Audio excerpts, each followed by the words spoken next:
গ্রহ আরো আছে, সেই গ্রহের মধ্যে ঠিক ভাবে ওই গ্রহগুলোর মধ্যে আমার হুজুরে পাক সাল্লাল্লাহু আলাইহি ওয়াসাল্লাম আছে। সেই নবীজির পবিত্র রজব মুবারকে আমি গোলাম ভক্তি রাখি এবং আরো ভক্তি শ্রদ্ধা জানাচ্ছি। আহলে বায়াত পাক পাঁচজাতের মাওলা আলী মুশকিল কোষা খাসনে জান্নাত ইমাম হাসান ও হুসাইন চার তরিকার চার খলিফা সঙ্গে সারা বিশ্বের ওলি আব্দাল গাউস কুতুব পীর মাশায়েখ সাধুগুরু বৈষ্ণবী জ্ঞানীগুণী মনি ঋষিগণ যে যেখানে অবস্থান নিয়েছেন প্রত্যেকের চরণে আমি গোলাম ভক্তি নত রাখি এবং আরো ভক্তি শ্রদ্ধা জানাচ্ছি। যাহাকে উছিলা করে আজকে এই পবিত্র মাহফিল করার আয়োজন করা হয়েছে দয়াল বাবা সৈয়দ নূর মোহাম্মদ পাগলার প্রথম ওফাত দিবস উপলক্ষে আজকের এই পবিত্র মাহফিল আয়োজন করা হয়েছে। জনাব রুহানি সন্তান জনাব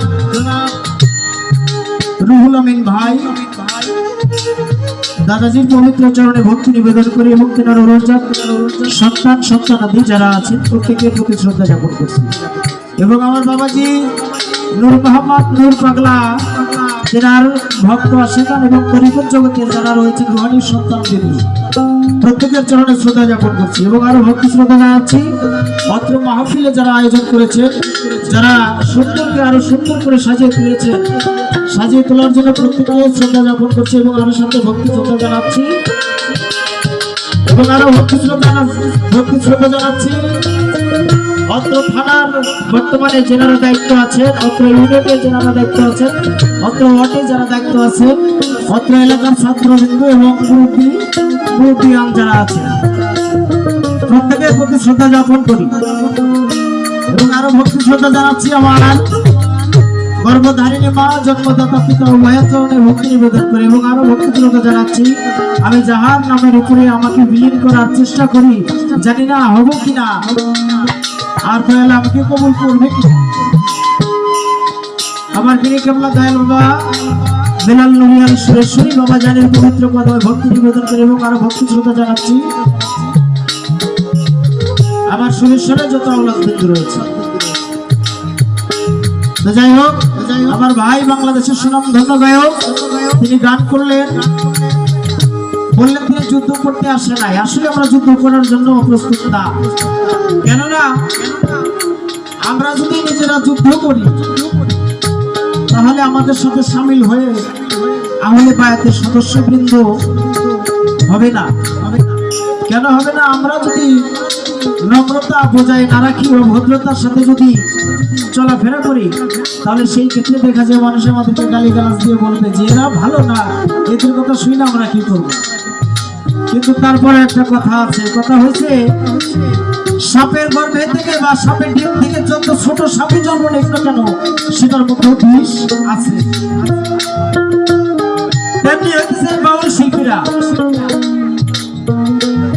এদের ঝগড়া করতে হয় না, ঝগড়া হয়ে যায়। যেমন একটা গানের মধ্যে কইল, দ্বিতীয় গান যেটা করছে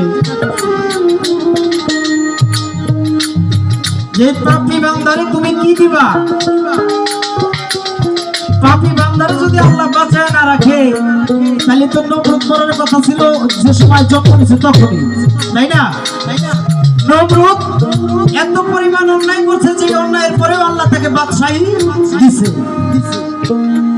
ফেরাউন এত অত্যাচার করছে নবীদের উপরে, তারপরেও আল্লাহ তাকে এই ধন সম্পদের অধিকারী থেকে তাকে মুক্ত করেনি, তাকে খাবার থেকে মুক্ত করেনি, তাকে না খায়া রাখে না। ছিল আমার নবী পাক সাল্লাল্লাহু আলাইহি সাল্লামের আপন চাচা যান আবু জাহেল, যার নাম ছিল প্রথম নাম আবু ওমর, তারপরে তেনার পরিচালনার উপরে কার্যক্রমের উপরে নাম আসলো আবু হেকাম, যে নামের অর্থ হচ্ছে জ্ঞানীদের পিতা। যখন সে নবী পাকের সাথে তেনার সাথে পাল্লা দিতে লাগলো যে জগতের মধ্যে তুমি ব্যতীত আর কাউকে নবী পাইল না আল্লাহ, এই যখন তুমি ব্যতীত নবী পাইল না তখনই তার নাম হয়ে গেল আবু জাহেল। তো পাঠিয়েছিল তেনার তো না খায় রাখেনি, আর আপনি আল্লাহর রহমত থেকে বঞ্চিত হইতে চান কেন? আল্লাহ কি আপনারা না করছে যে তুই আমার সাথে অপকর্ম কর আমি তোর না খেয়ে রাখবো? তুই করিস না এটি। এগুলি হচ্ছে আল্লাহকে দোষারোপ করা। সাবধান, আমরা হাসতে হাসতে সর্বোচ্চ গুনাহ করে বসি, সর্বোচ্চ গুনাহ করি আমরা হাসতে হাসতে। এই চলাফেরার মধ্যে আমরা গুনাহ ভাগী হই। সাবধান, আমাদের প্রতি কদমে কদমে যেন আল্লাহ এবং আল্লাহ রসুলের জিকির সম্মান আমাদের হৃদয়ে কালবের মধ্যে প্রতিষ্ঠিত হয়।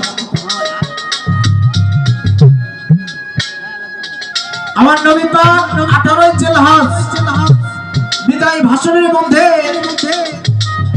সাহাবাগণকে বললে যে আমি কি তোমাদের সন্তানের মতো?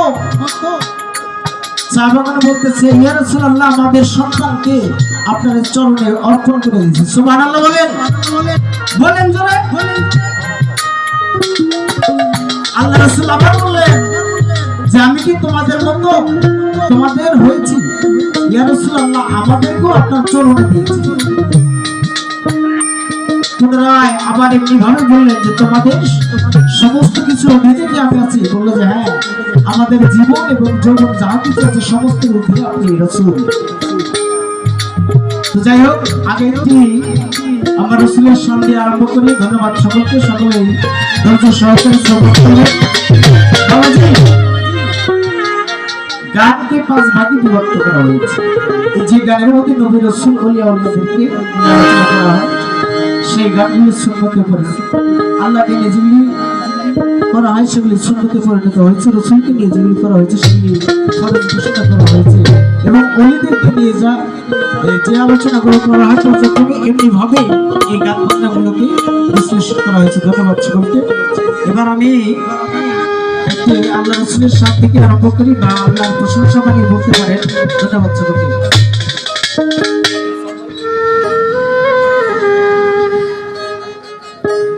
হ্যালো ভাই,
আমার আল্লাহ কি সুন্দর রূপ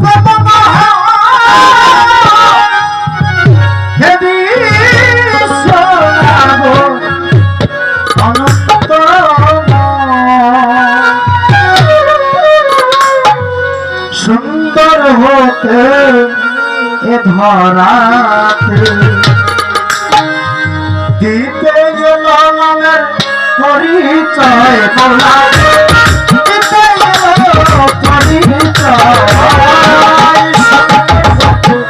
এ ধরাতে, দিতে গেল নামের পরিচয় বলা, দিতে গেল পরিচয় সুন্দর হতে এ ধরাতে।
সুন্দর হইতে চায় সুন্দর হতে এই ধরা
তো যাই হোক আরেকটি গান